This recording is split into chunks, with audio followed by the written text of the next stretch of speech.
This time I'd like to call on County Attorney Floyd Flippin to offer a report on pending lawsuit, please. Before I get started, I want to say something too. We've got several new commissioners, and welcome to you all. I want to give you my contact information and tell you that if you all ever need me 24/7, home, whatever, that's fine. Call me. I'll probably get with you about getting an address, and I'll just send all this out to you. But feel free to call me at the office, at home. I'll send my cell phone to you out with a letter. Our office is changing. We're kind of like you all. This commission's got, I think, 11 new commissioners. And my law partner is the new circuit judge in Madison County, so we're having to change the name of our firm. We're having to move him out, move Terry Driver into his office. It's kind of chaotic, to be honest with you. So let me take a little time to get you out a letter. Okay. Good. All right, but in any event, glad to have you. I thought I would say just real quickly, some of y'all may be confused or may not know or completely know about 13 votes versus 17. And we have 25 commissioners here, and that's the most that you can have in the state of Tennessee. So there are 95 counties, and no county has greater than 25 commissioners. I've always thought that was a good thing. Within just a few miles of wherever your constituents live is where you live. You can reach out and literally touch your county commissioner, and I think that's a good thing. But because we do have 25, it takes 13 for a majority vote for anything and everything that we pass, except for matters that require ratification by a 2/3 vote, and those are things going to the legislature. Private acts, mainly private acts, where we're changing some law in the state applicable to the way we do business. That would be 17. That doesn't happen very often, but sometimes it does. So if you ever have a question about any of that, certainly see me, and I work for you, and I'm grateful for that too. Last thing first, over the past several years, this has been discussed among many people in this body about having a firearms-free zone. In other words, having our meetings to be firearms-free. As you know, it is legal for someone to have a firearm with them today in this building, as long as, of course, they have a permit for it. And over the years, several counties have made their county commission meetings firearms-free. And all that's required to do that, if you want to do that, is to make a motion. It just has to cover 13 people have to support it. And so if you are of a mindset to do that, my recommendation would be that at county commission meetings, which would include the committee meetings that you have, that they be firearms-free except for law enforcement officers. I know we have Chief Lowry here today, and we have Captain Gray, Sheriff Thomas. We may have some others, but they obviously would be exempt from our firearms-free area. So I'll just throw that out there. That's been discussed, and this is a new body, so if you all at the appropriate time desire to do that, it'd be under motions, we can do it. Any questions about that? Okay, we have two matters to report on. First is Mary Williams versus Gibson County EMS. Ms. Williams is a former employee of the EMS department. She was, her employment ended with the department based upon what the department believed were irregularities in her work. She sued the Gibson County EMS to get her job back, to have benefits restored, back pay, etc.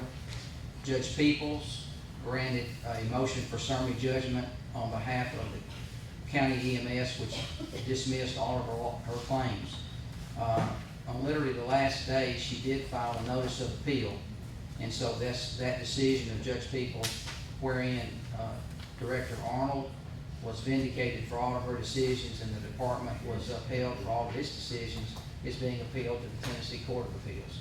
And that normally takes several months, and so it may be I have a report to you by November, but most likely it will be on into the 2015 year before we get that decision.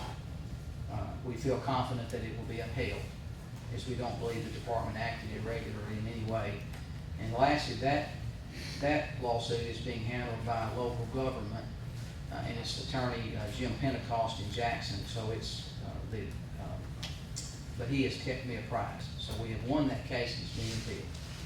The second thing is, we've already talked about this, and I just want to reiterate again, that concerning the matters involving the Sheriff's Department, everybody will be cooperating with them. And again, I appreciate the decision you've already made to table the request for those fundings. I had 3 matters: Mary Williams, the Sheriff's Department, and then finally the Firearms Free Zone. Any questions? Okay, thank you. Thank you, Mr. Flippin.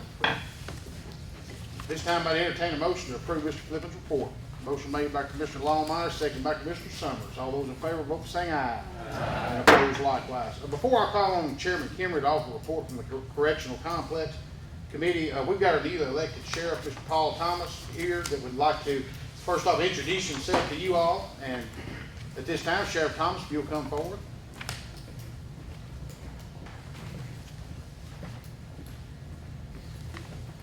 I appreciate y'all giving me the chance to stand here and address you. Again, like Commissioner Hughes said earlier, I'm new to this, so be patient with me. Allow me to make mistakes, but give me a chance to fix them if I make them. I'm going to make them. Real quick, I've been asked a lot of questions about the situation at the Sheriff's Department this past week when I took over. And let me just say that everything is fine. Public safety in Gibson County is fine. It's in good working condition. We had a little minor hiccup, a little hurdle. We've overcome it, and we're moving forward. The issues of the overtime we had nothing to do with. That's in the hands of the Comptroller's office. I requested a full audit of the Sheriff's Department, not because I suspect any wrongdoing, but I want to know what I'm responsible for. I wasn't afforded the luxury of an exit audit by the previous administration, so I wasn't sure day one when I took over what exactly I was responsible for. So I've requested that from the Comptroller's office because I just want to know what we have on hand, equipment-wise, so I'll know what I'm responsible for from this day forward. Just a couple things I want to brief you on this past week that we've done to fix a couple minor problems. There was particularly on the jail side of my budget, an overtime issue. When I took over Monday, Labor Day, we'd already used, or it already had been used, almost a third of my yearly allotted overtime money on the jail side, just since the budget was passed. That's going to make it tough on me on the back end, but again, it's just a hurdle. And I welcome the hurdles, and we'll overcome them. We've since implemented a overtime policy on the jail side this past week, myself and the command staff, to get that back under control. We're realigning our jail personnel. We've got approximately 35 people that work on the jail side for me. So we're working on realigning that to make sure those shifts are evenly covered. That was one of the first things that we did. We're looking at a surplus of vehicles. We have a large surplus of vehicles that we're looking to get rid of. One of the things that we're going to try to do with some of the either trade them or the money that's retained from them is going to purchase a prisoner transport van to help us move prisoners, particularly to Humboldt Court. Some days right now we're using 3 and 4 patrol cars with a deputy in each one, moving these prisoners back and forth. And I think we can keep them deputies on the street, on the roads, doing the service for us, and cut down our wear and tear on our patrol cars and our fuel bill. Again, let me back to the jail. There was, when I met with my jail personnel, an issue with equipment in the jail. For those of you that's never been back there, there's a control tower. It's a big room that overlooks all the pods. There's 2 tables, 2 desks set up with monitors and microphones. The microphones allow the jailers, correctional officers, to communicate with the inmates or other correctional officers that are down in the pods. on each desk, there's a set of monitors and a computer that they can control all that with. On one desk, and they're set pretty far apart, on one desk, the microphone was working, but the monitors weren't working. On the other desk, it was vice versa. So the correctional officers were having a hard time sitting at one desk, and I was up there, I witnessed it. If they had to communicate, they were having to literally yell over their shoulder to the microphone behind them, and then the sound was coming out of that. They told me this problem had been just over a year, had been going on like this. At no cost to the sheriff's department or the county or the taxpayers, we remedied that problem this week. We had the equipment in-house, we found, and we had the personnel working there that was capable to do it, so we got that equipment up and running, including the monitors. I've ordered 12 new cameras. There were 12 camera angles, 12 cameras that provide different angles throughout the jail facility, the correctional complex, that were out, that we didn't have views of different areas. We've got those cameras ordered, and we got someone in-house that can replace those, so the labor on that will be free. But that'll get the jail back operational like it needs to be for the safety of the inmates we're housing and the safety of my staff. So we have those problems worked out for them, and you know, they wouldn't have been any happier if I give them all $1,000 bonus. That made them guys' day and girls when we got those things up and going for them. Really, other than you know, the comptroller issue, that's really all I want to address you about. Just tell you a couple things that we've done this week. With 4 work days is all we had, because Monday was a holiday. I was there Monday, but I think in 4 work days, we've accomplished a lot. I think the morale of the sheriff's department is really good. We had a department-wide staff meeting the other day. It went really well. And I'm gonna tell you firsthand, I've met with all of them. We have a good group of deputies to serve and protect us, and I look forward to not them working for me, but me working with them, and us working for you guys to make this county the best we can make it. I said all along, that's all I wanted, and that's what I want. We've retained all staff with the exception of 3, excluding the sheriff. So I think that was pretty good, and they left by choice. I didn't, as I promised early on, I didn't fire anyone. I retained everybody that was there before, everybody that was working before still has a job with us. And I just look forward to working with them, working with you guys, and again, just be patient with me. If any of you have any questions for me, I'll be glad to answer. Any questions for Sheriff Thomas? Sheriff, we appreciate Thank your y'all. input. Look forward to working with you. This time I'd like to call on Chairman Kimley. Do you have anything to offer, Chairman? We had a committee meeting. We got no report. Very well, Chairman Kimmery does not have a report as of yet, as his committee has not met their report. This time I'd like to call on Commissioner Keith Steele to offer a report on EMS and public safety.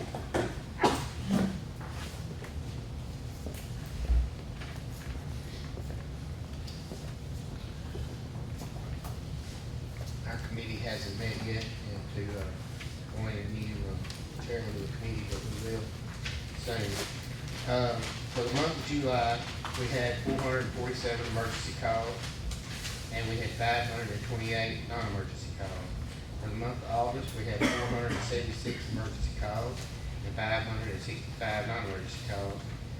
And the total for July was 975 total calls, and for the month of August, it was 1,041 total calls.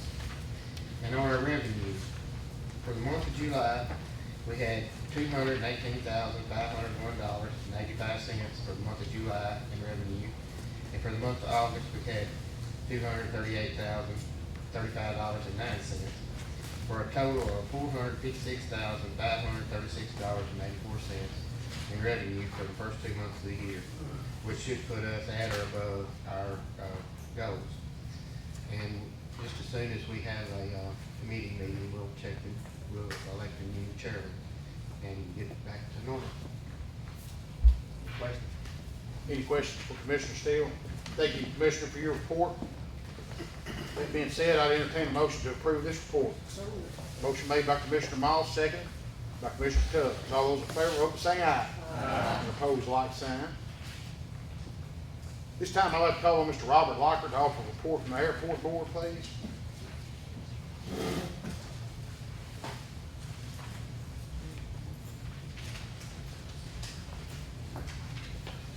Keith. Good morning. For the month of July, we had hangar rent of $2,925. We had A-gas sales of 1,290 gallons for $6,647. Sold 938 gallons of jet fuel for $4,366 for a total of $13,956.69 for the month of July. For the month of August, we had a hangar rent of $350. A-gas, we sold 731 gallons for $3,768. Jet A, we sold 378 gallons for $1,759.61 for a total of August sales $5,885.36.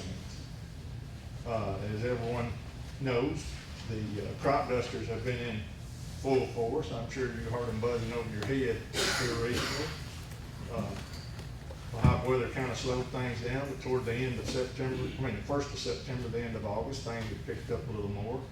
The armyworm infestation has kind of helped us out, I think, and created more activity at the airport than we usually have this time of year. But the cotton spraying will come up pretty soon, so I'm sure that business is going to pick up even more, and you're going to get to see even more of those little yellow planes flying around. So that concludes my report. Has anybody got any questions? Thank you. Thank you, Mr. Lockard, for that report. I'd like to entertain a motion to approve this report. Motion made by Commissioner Kimmerer, second by Commissioner Summers. All those in favor, vote by saying aye. Aye. And opposed likewise. At this time, I'd like to call on Chief Cathy to offer a report from the Fire Rescue and Emergency Management Committee.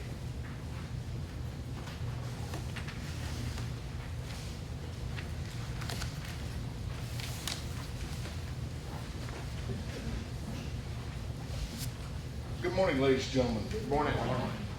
Y'all should all find a two-page report. The starting of it is Gibson County Fire Department. In the month of July, we had 84 calls for service. Some good news, in July, we were awarded our second AFG equipment grant in the last 3 years. Federal government gave us $405,356. And the county match was $21,334 for a total of $426,690. We're going to use that to buy much needed air packs. With what we had in our budget, what we bought last year, this should give us almost all the air packs we need to be compliant with the new federal guidelines. It will also provide us with 2 more sets of rescue equipment, which means every station in the county will have the capability to extricate people in automobile accidents. It'll give us 97 sections of fire hose, which we badly need, and there is some money in here for training. We've applied for this grant all 3 years I've been here. We've been very fortunate to get it the last 2 years. Assistant Chief Chris Todd and Assistant Chief James Fountain works really hard on this grant. There are other portions of this grant that we have applied for the last 3 years. We have applied for a tanker out of every year, and we've been shot down on it. We need the tanker not only for ISO purposes, but for our day-to-day operations of hauling water to the fire. But we've been shot down on it. Another portion of the grant is called recruitment and retention. It's getting really, really hard to get volunteers, especially in the daytime. And the federal government offers a 3 or 4 year program where they will actually pay your firemen service awards or pay them to respond to fires. We've applied for that the last 3 years and been shot down. That recruitment and retention grant is actually at no cost to the county. If we received it, it would be straight federal government money. There would be no match to it. So we're trying our very best to get all the grants that are out there. It really helps. It's what we need to do. We're working really hard. In the month of August, we responded to 87 calls. Like I said, we've been extremely, extremely busy this year. We've almost made as many calls this year as we did the entire year last year. It's really busy. ISO notified us late last month that we were going from an ISO 9 to an ISO 6. Really proud of my people. They really worked hard. I didn't think a 6 with our water situation was anywhere near possible. But due to the hard work of all our folks, the cooperation of a lot of organizations, it worked. And we are effective December the 1st, we will be on ISO 6. Page 2 of this, if you'll turn over, some of you's been here has seen this before. It's insurance companies, there's 3 of them in Gibson County, they asked not to be identified, but insurance company A, B, and C. It shows what the rating, what they were paying homeowners insurance on a $50,000 home, $75,000 home, and a $100,000 home. You've got your ISO rating out the side, what we were, and you can see where I scribbled what we're gonna be. You can see the generic savings to some of these homes. It's gonna be, some of them are over $1,000. There was one insurance company sent me something in late, I didn't have time to get it out to y'all. There was a brick home in the Brazil area that's gonna save around $1,500 a year just because of the drop in ISO rating. Industry looks at the ISO rating. That's one of the things they ask about. So we're hoping that this will help recruit industry, save homeowners money. All this is within 5 road miles of a fire station, of a county fire station. Your city fire stations, all the cities in Gibson County were also re-rated. Most of them also got better ratings than what they had. ISO had not been here in like 20 years for most places. So it was really a very good month for Gibson County. Not only are the people that live in the county gonna save money, but the ones in the city. Bad news with this is there is some parts of the county that we don't have a fire station within 5 road miles. So it will be up to their insurance company whether or not they get to see the savings. We respond into those areas. We do not turn down a call, but ISO only rates you within 5 road miles of the fire department. So if some of you, if your constituents start saying, hey, well, why did my insurance not go down? Check and see if they are within 5 road miles of a fire department. A lot of the area is up towards the center and north end of the county. If I handed all of y'all a thick packet. It started out public protection classification. All of you should have a copy of this. I went through and did a halfway job of highlighting some important things. All this is important. What this is the report card. This is what they graded us on. This is the 25 pages that ISO sent myself and the mayor. So it's the report card like your child gets. Part of the new ISO rating, the way I understand it is, if you live within 5 miles of a city fire department, but you live out in the county, but are within 5 miles of a city fire department and subscribe with that city fire department for them to be first out, you will get the city ISO rating, which the cities have better in-town water, so naturally their ratings are going to be lower than ours. So that is another benefit to everybody. We work with the cities. If the cities respond out in the county for a house fire, we're called also to carry water and additional manpower and service trucks. So the ISO rating is it's not a one department thing. If you'll notice on page 2, 10% of this rating is communication, 911 communication. They actually scored 8.5 out of 10. So 911 is a big benefit. Your second one, the fire department, is 50%.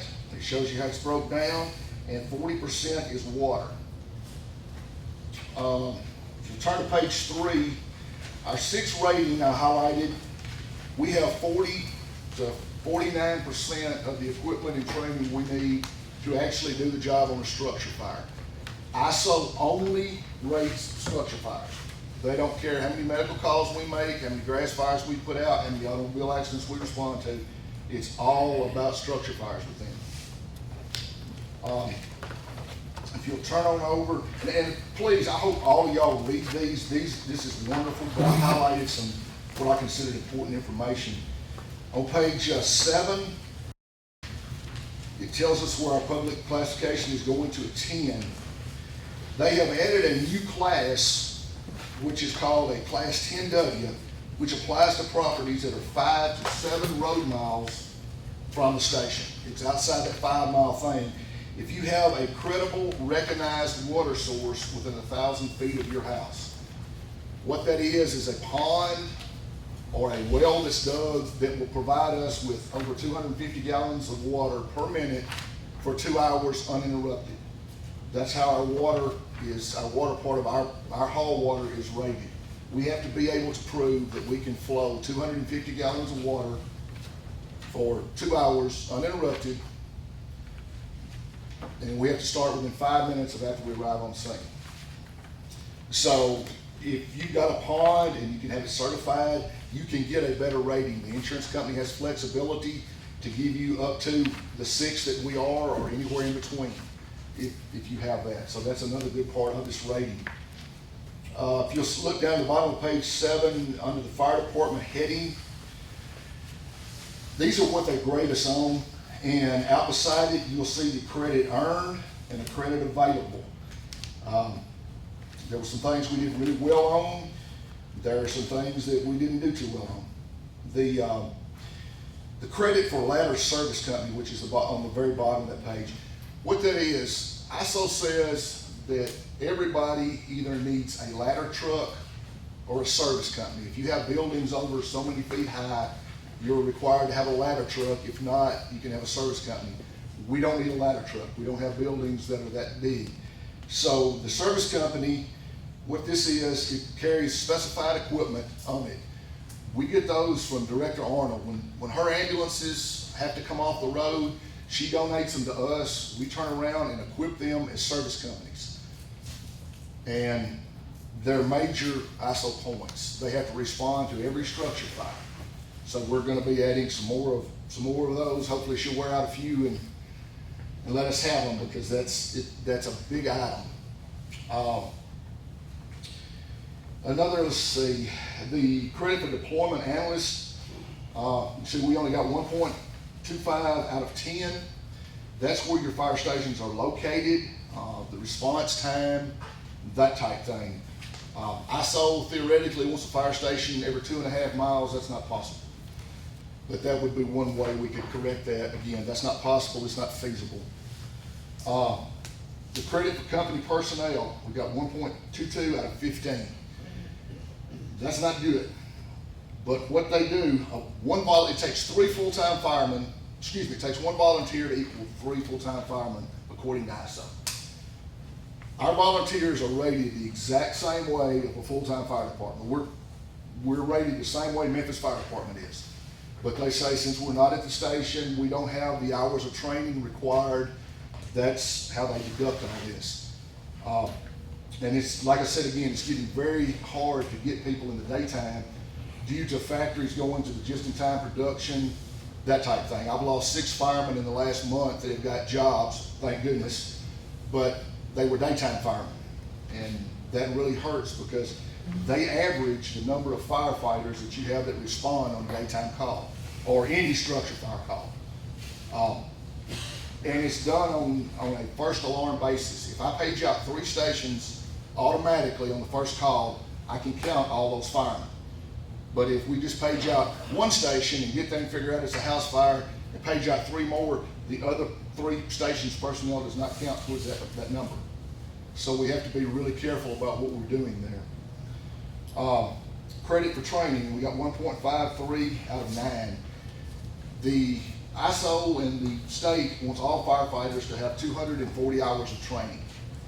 There's no way to get volunteers 240 hours of training. We try to have 2 meetings a month. They last anywhere from 2 to 4 hours. We usually have another training session that we try to go around and do the math. There's just no way that we can meet what they want in training. We're trying, we're working hard. We've come up with a grant on a credit, online credit training program to help people where they can log on at home and train if they want to. So we're doing our very best there. Fire department, like I told you, 911 got 8.5 out of 10. We got 16.79 out of 50 points. You can see the exact breakdown. The county water department, they're 40% of the rating. They got 17.11 out of 40. You add all that up, there was a difference they figured in somehow. We come up with 43.77 out of 100, possible 105. That's how they come up with the rating. All this is here for you to see for everybody's. I'm not going to read the whole thing, but there was a few things I highlighted. Again, on page 13, it shows the same breakdown I just read to you. With the exception down towards the bottom, it talks about the basic fire flow is 1,750 gallons a minute. That means on all structure fires, I've got to send 2 pumpers. Most of our 3 of our pumpers are 1,250 gallon a minute pumps. The rest of them are 1,000 gallons a minute. So we've got to make sure that we have the pumping capacity of 1,750 on the scene. Not a problem. On page 14, the next page, on section C, it shows where we send 2 engine companies, service company, our tankers. We got a lot of credit for that. That was how we were able to meet the 1,750. We were already doing that.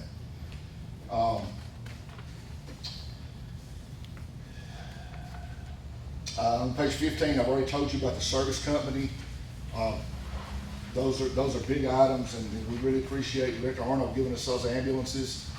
Like I said, we're able to equip them out of the budget, and we can use them for 10, 15 years before we have to get rid of them. So that extends the life of that. It helps us out. It breaks down, all your things break down, your points on what you get. It tells you. If you look on page 18, that gives you the training hours required per year for the volunteers that we try to meet. On page 17, it talks about the manpower needed and how they come up with a figure of the manpower needed to fight fires. So like I said, we're doing all we can do. The training detours a lot of young people. They want to get on and run lights and siren, and when you tell them they're required within 3 years to pass the 64-hour course and go through a live burn, that kind of turns some of them off. On page 20, it talks about the water capability. When I was interviewed for chief, I explained to the people doing the interview that we needed 2 tankers per station to do our daily job, not just counting the ISO. Some of our tankers are old steel tanks. They're leaking. None of the tankers were built to be fire department tankers. They're old farm trucks that was actually put water tanks on. So they're beginning to wear out. We were fortunate. We got 2 new tankers on the tanker pumpers on the grant. And at those 2 stations, we actually took those 2 tankers out of service. They were in bad shape. So that's part of it. ISO will be back in less than 5 years to re-rate us. When the guy told me that, I told him great, he can come back anytime he wants to, that we didn't borrow anything, we didn't forge any records, he could walk in, he was welcome at any time. But he did point out a problem to me that I was hoping he wouldn't catch. They hadn't been here in over 20 years, so they didn't have the size buildings or where the buildings were located in each district, the large districts. So he gave me the guidelines of when we did these flow tests with the tankers that we have, that we had to be 4.5 miles or less away from a county fire station, and we had to be more than 1,000 feet from a county fire hydrant. There was several stations that we run the test fairly close to the stations. And I'm not gonna say the reason why, but I'll let your imagination figure that one out. But when he called and told me he would be back in 5 years, he said that when he comes back, or whoever comes back from ISO, They're going to run the test 4.9 miles out away from our stations. We'll have to prove that we can haul 250 gallons of water per minute for 2 hours uninterrupted in order to keep our 6 rating. And I need some tankers, folks. Plain and simple. We really need 4 before they come back. The 4 will be strategically located at Gann, Brazil, Morris Chapel, and Station 9 due to the locations where they are of the other stations. That's where we're putting our service companies first, strategically where they can get to everywhere in the county quicker. The last 2 trucks we got were tanker pumpers. The reason we went with tanker pumpers is because our pumpers are, all of them are over 15 years old. They're beginning to get old. A tanker pumper is a pumper with a whole lot more water on it. Where our pumpers haul about 1,000 gallons of water, these tankers, the new tankers, the 2 new tankers haul 2,000, and the ones I'm wanting haul 3,000. So they can actually be used as pumpers if something happens to the pumper we have, or we have 2 calls at the same time. We would still have the coverage. Like I say, I encourage y'all to read over all this. I highlighted the very important parts, but this is the report card. There's nothing hidden. You see where we did good, you see where we did bad. But I do want to thank all my people for all their hard work. 911, the water department, the county water department, the lines were not put in to fight fire. We can't hook up to them and suck water out of them like you do in a town. We have to let it free flow. And the water department really worked hard trying to get us the best possible rating. Director Arnold gave us those service units. We put 2 of them in service just before ISO came, which really helped our ISO rating. So 911 put in some new equipment. Everybody really, it's a big event. I'll be glad to entertain any questions that any of you might have on anything pertaining to this or anything else. Any questions for Chief Cathy? I just want to echo what Chief Cathy had to say when you began this project, and we were hoping to go from a 9 to an 8, and that would have been great, a 9 to an 8. And when we received the word that we may be a 7 or a 6, I really just didn't want to. I wanted to believe it, but I said, Chief, I'm gonna believe it when I have it in my hands. And I can't say enough about what you guys have done and how you were able to work together to make this happen. And if any of you are lucky enough to experience a savings on your homeowner's insurance as a result of this, be sure and thank your local volunteer firefighter who made that possible. And in the meantime, I want to round of applause.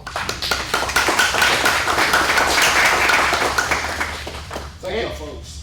And also, I don't mean to interrupt, but we just found out, I believe it was Friday, Paula, Zach Marbury, one of our first responders, was nominated for and has been awarded the First Responder of the Year award. I'll be in Nashville Thursday with him to receive that award. So that's good news for Zach. I believe Zach actually resuscitated a young girl. Yes, helped resuscitate a young girl that had drowned. That had drowned in a swimming pool, 3-year-old girl. He was the first responder that arrived there and helped resuscitate and save that young girl's life. So if y'all see Zach, tell him congratulations. Thank you, Chief. That's really good. I appreciate it. Any questions? If y'all, yes, sir. Chief, is all the city fire departments still participate in the subscription process? Not all of them. Medina does not, and Gibson does not. I think the rest of them do. I believe the rest of them do. And I encourage people, again, please sign up with the cities if you live within 5 miles of the city fire department. It's a no-brainer.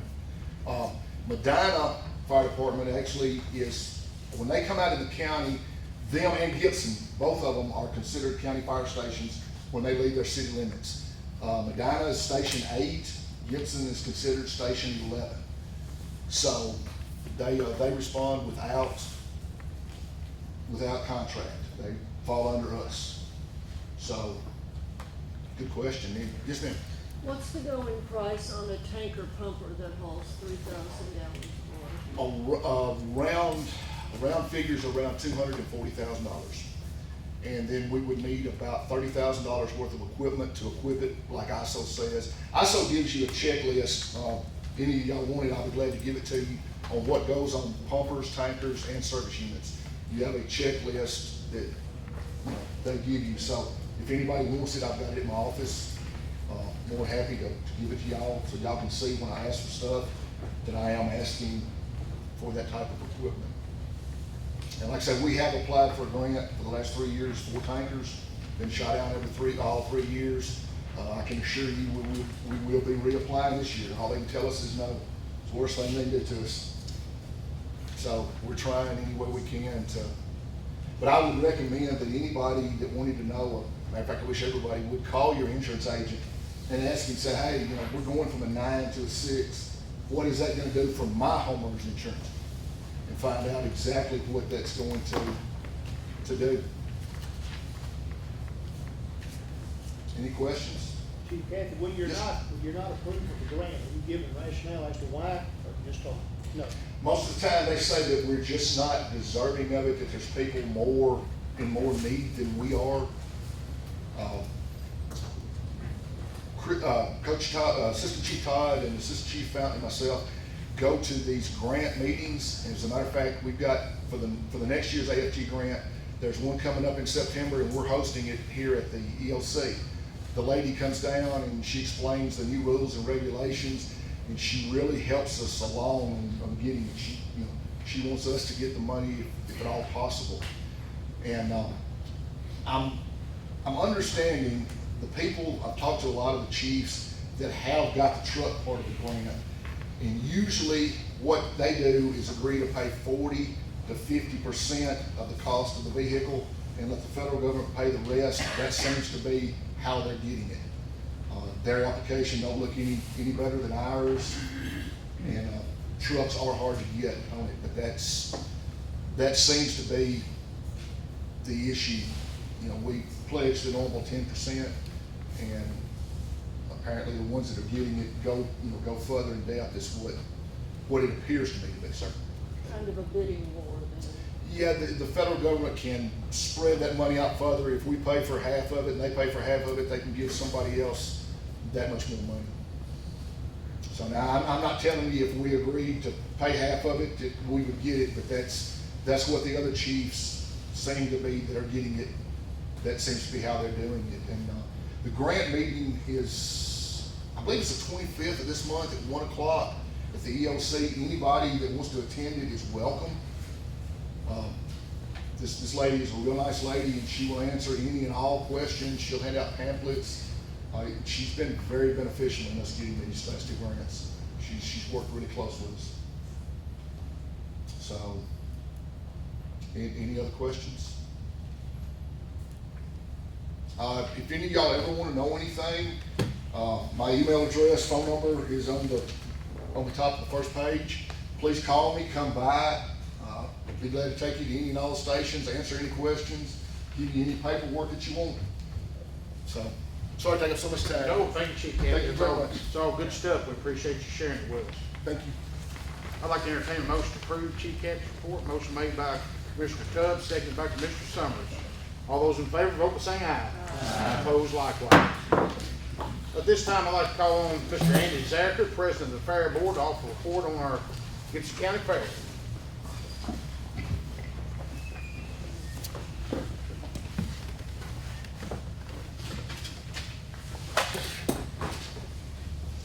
Good morning. Good morning. I'll flip through the lost and found here, to what I'm looking for. Last year I was able to stand up here and tell you that we had profited pretty successfully from last year's fair. I wasn't able to make it to the meeting before the fair, so I'm going to go over a list of improvements that we made, a lot of which were made possible from what we profited last year. These are all things that we did primarily in the couple of months before the fair. All the buildings around the arena, what used to be the saddle clubs that they took care of, a concession stand, an announcer's booth, a couple of gates, all of that was repainted. There were some bleachers at the arena that for the last 2 or 3 years they just roped them off because they weren't really safe for people to sit on. We repaired all of those. We repaired and repainted a wood fence around the end of the library building and some restrooms that I guess is decorative. I don't really know why the fence was there, but it was in bad shape, so we fixed it. We patched some holes in the ceiling and repaired some benches around the Fairgrounds Cafe there. There were some places that had to have some attention for us to be able to open it this year. We added and improved our some signage around our restrooms, our exhibits, the arena, the exhibit building. This is something that stems from our state report. We have official visitors visit the fair each year that more or less judge us against the other fairs. That was something that they had noted in years previous that we needed to do, so we added that signage around. We had a tree removed between the two barns that really should have been cut down 6 or 7 years ago. It was to the point that it was about to damage the buildings growing up between two of them. Matter of fact, it was starting to there, so we had it taken down. And this is all in addition to some normal plumbing and lighting and that kind of repair that we have to make every year. This year, between the Taylor exhibit building, the commercial exhibits, our different livestock shows, there was a little over 210 exhibitors, which is down, well no, the 210 is from the Taylor building, and then there are more from the livestock shows. I don't have all that information from all the chairmans. That number is down just a little bit, but our number of exhibits was up. Between all of them, we paid nearly $11,000 in premiums between all the exhibits and the livestock shows. There were 30 different sponsors of varying levels. If you came during the week, you saw on the front fence a lot of different signs put up from local businesses. Those are all different businesses that have sponsored different parts of the fair. And then some other little signs in other parts of the fairgrounds too. 30 of those total, 7 of which were new this year, businesses that we were able to reach out to and get some support from that we had not in the past. I need to brag on and thank several different county agencies that helped us throughout the fair. The Gibson County Fire Department, most years, a dry year, we can leave the mud bog there and it'll be dry and ready. They had to come pump water out of it for us this year. Actually, 2 years in a row they've done that, and that was a big help to us. The emergency management group, they set their command center up and provide personnel all week to help us. Pretty much anything I need to ask Ricky or Miss Paula for, they're glad to help us with.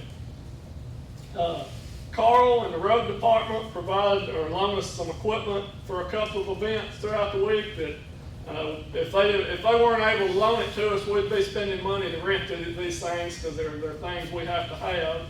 And the sheriff's department just provides a world of help.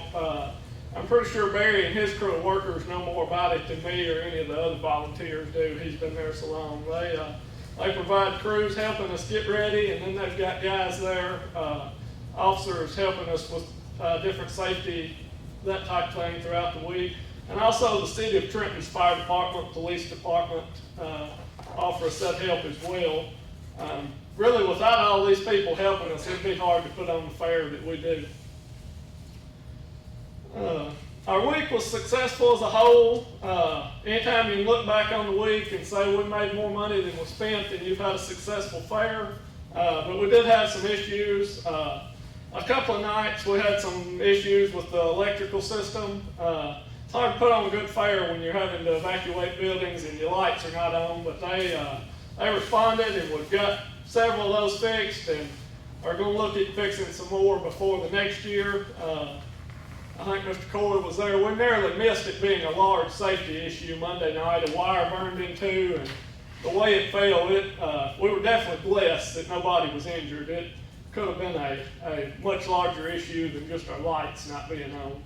We were lucky that no one was hurt. And then Saturday night, the rain hurt us, but there's nothing we can do about that. And we were successful enough with that rain out that the week.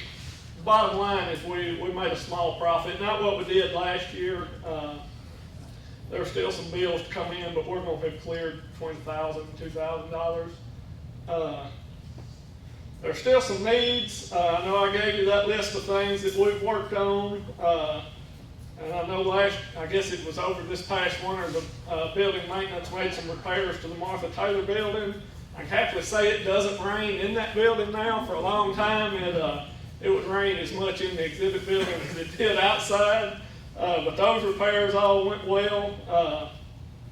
The building right across from it, that Lowry Commercial Exhibit Building, it needs the same thing the Taylor building needed. I was there in it Saturday when it was raining, and in our dressing rooms for the pageants, the water gets pretty deep. I don't know what we'd do if it was raining on the day all the pageants were there. It probably would not be pretty. That's something that needs addressing when we can. If we could add some blacktop down Midway, we had a new carnival company this year, was the biggest Midway we've had in several years. And they can't line up with the blacktop lanes that are there. It wouldn't be much, probably a quarter mile at the most would get them where our lanes match the way they have to sit up. I guess last year, O'Brien County was hit with some pretty big rains during their fair. They've got kind of the same issue there. Where they have to flow the traffic doesn't match their blacktop lanes, and it got to be a muddy mess. We've just been lucky that hadn't hit us. And now that the Taylor building does not leak, we're going to look at doing some things on the interior. For years and years, I don't know who did all this, but they've patched more places in the wall with white plastic and white cardboard than I knew was possible just to make it look as good as they could. We're looking at doing something a little more permanent over the tops of the walls than white plastic and cardboard. It's a big job every year just to get that to look back like it does, and we really need something better in that building, as many people as go through it. But we're getting there, small steps at a time, and we'll soon be there. I wanted to share this with you. Near the end of the week, a couple of us sat down and we really started adding up and talking about just what, as a group of volunteers and the money we take in from the fair, how much we return back to the county.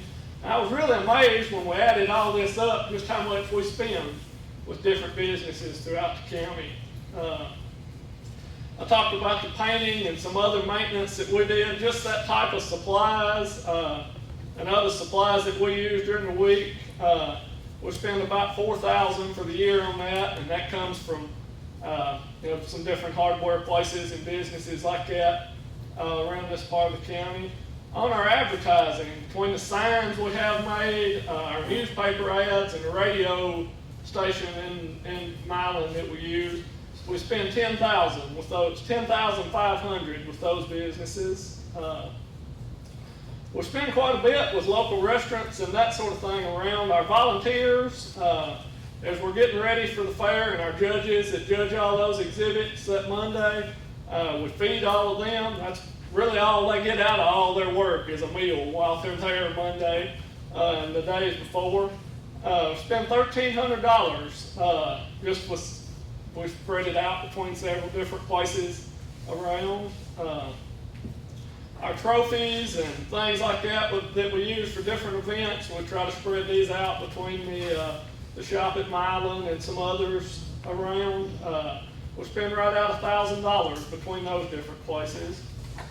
Our cafe that's operated by a couple of ladies who volunteer for the fair, all the supplies they use throughout the week come from right down the road. They spent $1,400 on the week.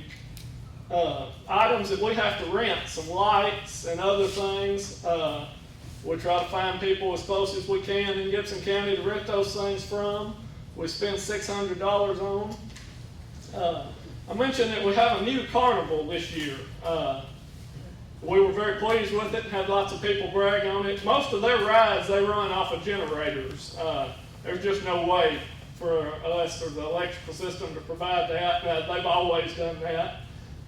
Always before, the guys who did it were hooked up with a company from off that they got their fuel from. These guys went right down the road to the co-op and bought all their fuel from a local supplier. It was about $4,000 for the week. Our concessions people, I didn't get a dollar amount of what they spend, Early in the week, she was loaded up and gone to Save-A-Lot to buy supplies they'd use throughout the week. And all their propane they took and had filled right down the road at Ace Hardware. So they spend several dollars during the week while they're here. And of that $11,000 I talked about in premiums, $5,000 of it is spent on categories that are limited to just people from Gibson County. So that's $5,000 that's been returned to people who participated. And of that $5,000, $2,600 of that is just for youth. People 18 and under who participate in either the exhibits in the Martha Taylor Building, some of the different livestock programs. And I firmly believe that that's the best money we spend on those kids right there. If you've not been, I'd like to challenge you to come next year and pay attention to those kids. I sat in the Taylor Building Sundays, they were picking their items up and passed out all the checks. And it'll do your heart good to watch some of those young children and just be so excited over a $10 or $15 check they got for their canning or their cookies or whatever. Come and watch those kids, and if you don't believe it's doing a good thing, just pay attention to the kids. It did my heart good to pay attention to them. Watch the two sisters argue about who won this and who won that. That's by far the highlight of the week. I'm convinced that the money we spend on those children is good money. I don't know of a kid who's went through either the junior livestock programs or the other things they participate in that's never been anything but successful. I'd be willing to bet that they'll be sitting where you are in the future. Other than that, I'd like to just thank you all for the support you do give us. Are there any questions on anything about the week or what I've shared with you? If you think of any later, you're all more than welcome to come to our meeting. We meet the first Monday night of every month, except for we're meeting tonight since we didn't meet on Labor Day. So our meeting tonight is more or less going to be a recap of the fair, what we feel went well and what didn't, and what did not. I saw many of you there throughout the week. If you'd like to share your opinions on anything, you can tell them to me and I'll get them there. You're more than welcome to come to our meeting tonight. Thank you. Thank you, Andy, for that report. And Andy, we appreciate your hard work and the hard work of all the volunteers that make the fair possible. And I'd just like to add to his report that, as many of you know, the building committee approved, and we're currently in the process of an engineering study at the courthouse. And at the building committee's first meeting, I'm going to strongly recommend that we do the same for the fairgrounds. That's just a can that's been kicked way down the road, and we patched and put together. And we need to decide what kind of fair we're going to have, what buildings we need to do that, and how we're going to proceed, because it's become more than just a small problem. So as soon as we find out about our courthouse building study, I think it would behoove us all to do one at the fairgrounds just as quickly and decide how we're going to fund the improvements at both, if it's the will of this body. So thank you, and thank you for that report. Do I hear a motion to approve Mr. Zacker's report? Motion made by Commissioner Yergin, seconded by Commissioner Morgan. All those in favor, vote by saying aye. Aye. And opposed likewise. This time I'd like to call on Commissioner Moss to offer a report on the Tourism Committee, please. I guess it's been a good summer because ours is another one of the committees that didn't meet before this happened. But that doesn't mean that we're not working hard to promote tourism in Gibson County. For some of you new ones, I'll try to bring you up to speed. We firmly believe that Gibson County is sitting in a prime location between Jackson and all that they offer and Union City and the Discovery Park. And we have a lot to offer in this county, a lot to offer when you see the inventory. And one of the best synopsis of what we've been talking about and what we want to do was put in the local paper by Mayor Burris. And he highlighted the fact that no, we don't have Orlando, no, we don't have a beach, we don't have a mountain. But altogether, we have a lot that we can be proud of. And so what we're trying to spearhead right now as a committee, because we're not going to come asking for money, is the free use of social media. All of us, and I'm the least tech of any person in this room right now, but when you go looking for what you're going to do with the guest who's here from Colorado or with your family, you check social media. And what we're proposing, what Mayor Burris said very well, what we'd like all of you to do is just be really positive about Gibson County. We have really good places to eat. I'm not the only one in here who's packing a few extra pounds because we have some really good places to eat. So tell people about it. We have some fun things to do. So put it on your Facebook page that you're at the Arboretum over here and you've seen a tree that you didn't even know was a tree. We just, between the tweets and the Facebooks and Yelp, there's a lot of free ways that we can do good things in Gibson County and let everybody know how blessed we are to live here.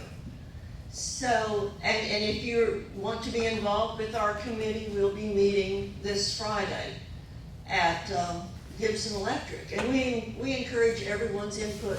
But mostly what we encourage today is your positivity. We've heard before about industrial prospects. We want jobs, we all want jobs.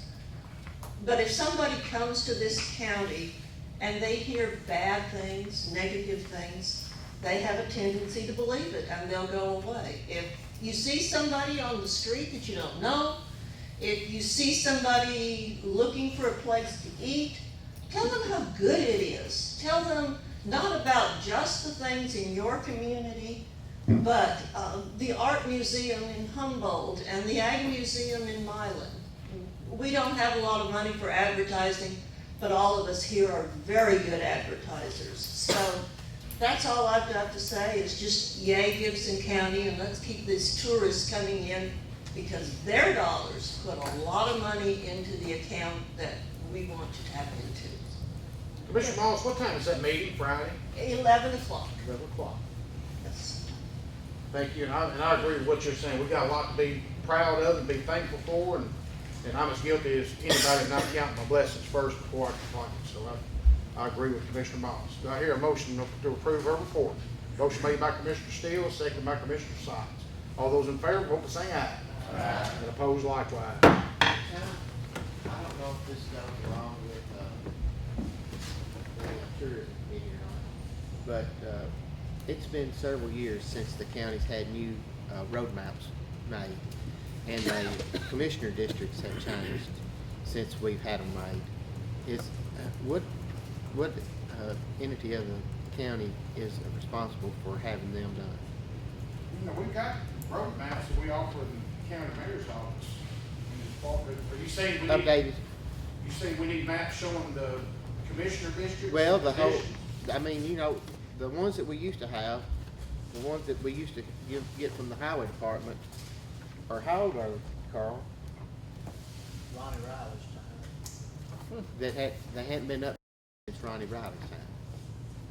Well, we can look into it before the next meeting and let you know what it would cost to get some full maps and get them updated. Yeah, But I just want where they were. yeah. The ones that we had are really old and outdated, and like our commissioner districts have been redrawn.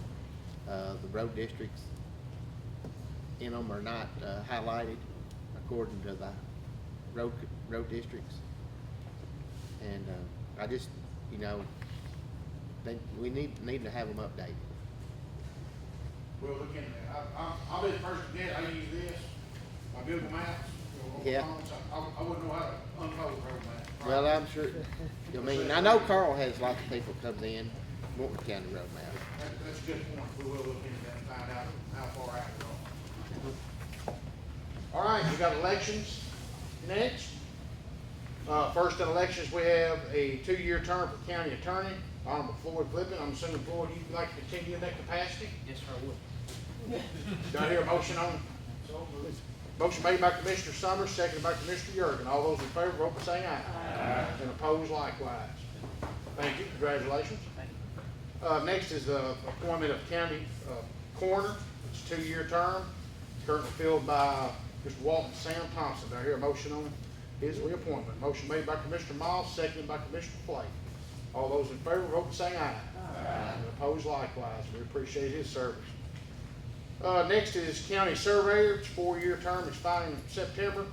Currently filled by Mr. Robert Dodd. Mr. Dodd has been by the office and expressed his interest in continuing in that capacity. Do I hear a motion on Mr. Dodd? Motion made by Commissioner Cole, seconded by Commissioner Morgan. All those in favor, vote by saying aye. Aye. And opposed likewise. Veteran Service Officer, you'll notice that is left blank. That's intentional. Mr. Halbrook has expressed his interest in retiring toward the end of September. I'm currently working with the State Commissioner of Veterans Affairs to identify candidates for his replacement. That candidate will be vetted through our Veterans Affairs Commission once we establish that committee at the end of this meeting. So moving on to Board of Zoning Appeals is a 3-year term expiring in September, currently filled by Mr. Joe Elliott. Mr. Elliott has expressed his desire to continue in that capacity. Do I hear a motion from Mr. Elliott? Motion made by Commissioner Steele, seconded by Commissioner Kimmer. All those in favor, vote by saying aye. Aye. And opposed likewise. Next is Ag Committee. Commissioner Todd Littleton has expressed an interest in serving on that committee. We thank you, Commissioner, for agreeing to fill that position. Do I hear a motion on Commissioner Littleton? Motion made by Commissioner Jurgens, seconded by Commissioner Steele. All those in favor, vote by saying aye. Aye. And opposed likewise. And next is 5-year term for Road Commissioner, District 2, currently filled by Mr. Mark McGill. Mr. McGill has expressed interest in continuing in that capacity. Do I hear a motion on this appointment? Motion made by Commissioner Cunningham, seconded by Commissioner Longmire. All those in favor, vote by saying aye. Aye. And opposed likewise. The next is to fill the position of District 1 Road Commission, to fill the unexpired term of Mr. George Pounds. We sadly lost Mr. George Pounds not too long ago, and the County Commission Road Caucus has met for that district and recommended Mr. Roger Hanks. Do I hear a motion on Mr. Hanks? Motion made by Commissioner Steele, seconded by Commissioner Jurgen. All those in favor, vote by saying aye. Aye. And opposed likewise. And that road district needs to meet after this meeting. And I've got a note here before we adjourn, and I'll go ahead and make it now. District 1 Road Commissioner Caucus needs to have a quick meeting immediately following this meeting with Mr. Stoppenhagen, please. Next we have a Constable, District 1 position to fill. Mr. Scotty Betts, who I believe is still with us today, has expressed an interest to fill that position. Do I hear a motion on this appointment? Motion made by Commissioner Macklin, seconded by Commissioner Cunningham. All those in favor, vote by saying aye. Aye. And opposed likewise. Next is a ratification of committees. I hope all of you received a list, and I want to thank every one of the new commissioners that sent me an email back with a questionnaire that I sent to them. It was very helpful, and I'll be the first to admit I don't know all there is to know, and I'm not perfect, just like everybody else, and there may come a time where you may not be comfortable in the committee you're on, or you would think you could be better fit in another committee. Just please let me know. But in the meantime, be as involved as you can possibly be with your committees, because guys, I cannot stress to you enough, and those of you who are returning will know that is really and truly where the gears get greased, and that's where the hard work takes place. And I would encourage everybody to be as involved as you can. We've got a lot of very important issues with all our committees forthcoming. So that being said, I'd like to entertain a motion to approve the list of committees. Motion made by Commissioner Steele, seconded by Commissioner Cunningham. All those in favor, vote by saying aye. Aye. And opposed likewise. And I'll be seeing you guys in the committee meetings.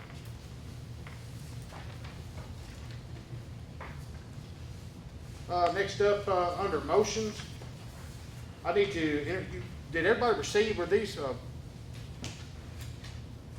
everybody receive a copy of the financial reports, the year-end financial reports? Well, as a matter of housekeeping, we need a motion to approve those reports. Motion made by Commissioner Steele, seconded by Commissioner Kimber. All those in favor, vote by saying aye. Aye. And opposed likewise. Mayor Witherspoon? Yes, sir. I'd like to make a motion that this commission make this a gun-free meeting facility. Gun-free except for certified. Except for certified law officers. I second Motion has been, you've heard the motion, it has been properly seconded. Does anybody have any discussion? Motion made by Commissioner Summers, seconded by Commissioner Smith. If not, all those in favor, vote by saying aye. That's the roll call vote, please. Roll call vote has been requested. Madam Clerk?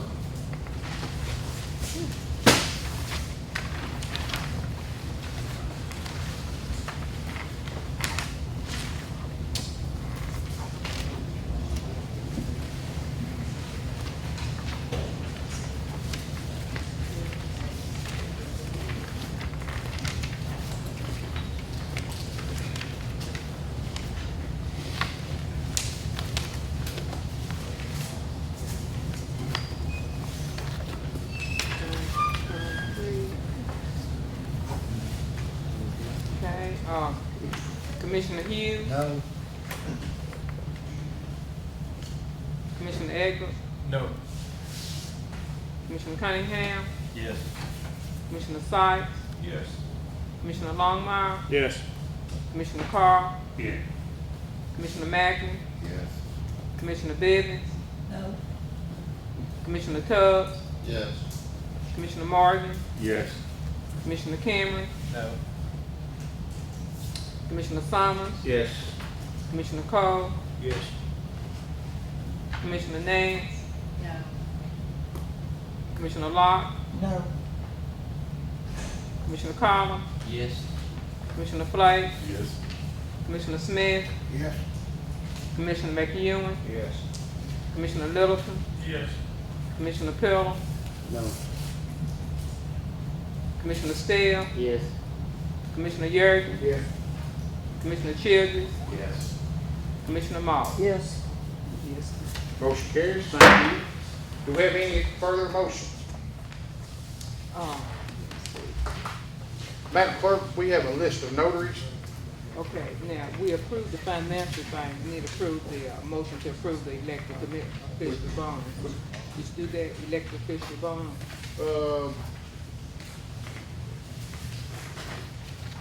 Did we do it in the previous resolution? We did the, but it's about, to approve of elected official bonds, we needed that, a motion. Yes, we did. That's what we just approved. No, We approved it finance first. was- Okay.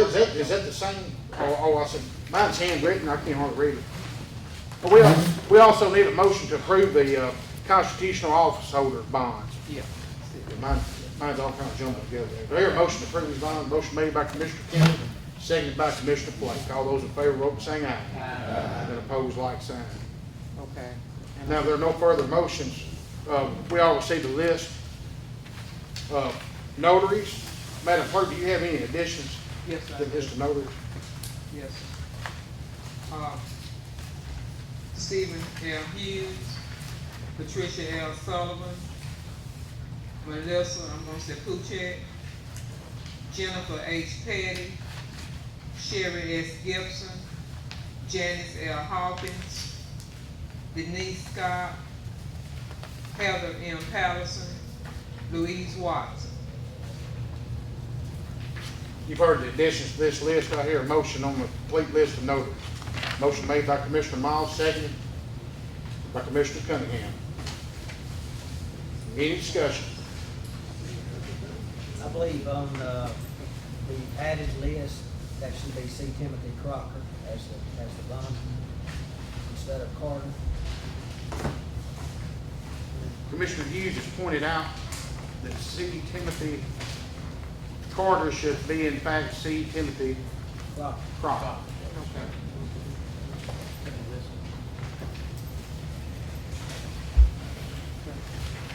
If it is Carter, we'll catch you next time. It would be proper.